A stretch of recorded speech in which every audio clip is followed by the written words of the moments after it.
যদি কোনো ব্যক্তি হারাম টাকা অর্জন করার পরে মাদ্রাসায় বা মসজিদে দিল 5,000 টাকা দিছে ঘুষের টিয়া, কয় মসজিদও দিয়া দেয় 5,000 টিয়া, আর পকেটে আছে 95,000 টিয়া, 1 লাখ টাকা ঘুষ নিছি, এই 5,000 উচরে যেন এটাও হালাল হয়ে যায়, আল্লাহ মাফ করে দেয়।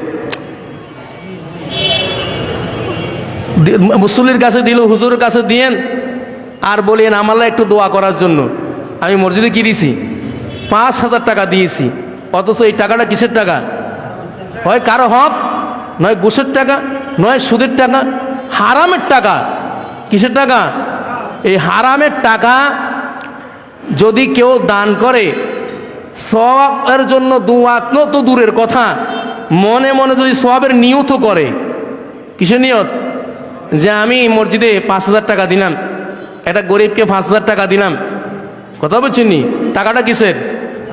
50,000 টাকা আনছে হারামের টাকা দরবার করে। কি করে আনছে? দরবার করে আনছে, নাইলে তোর দরবার তোর বিরুদ্ধে যাবে। একজন নিরীহ মানুষ গরু বিক্রি করে, ছাগল বিক্রি করে, জমি বিক্রি করে, আদালতে, কোর্টে, থানায় এরকম মামলা হয় কি হয় না? কথা কন না কেন?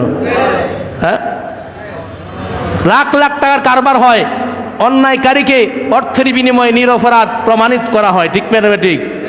হ্যাঁ, এখন চিন্তা করলো 1 লাখ টাকা তো পাইছি, 5,000 টাকা মসজিদে দিয়ে দেয়, তাহলে এটার উসিলায় যদি এটাও কি হয়ে যায়, হালাল হয়ে যায়, আল্লাহ মাফ করে দেয়।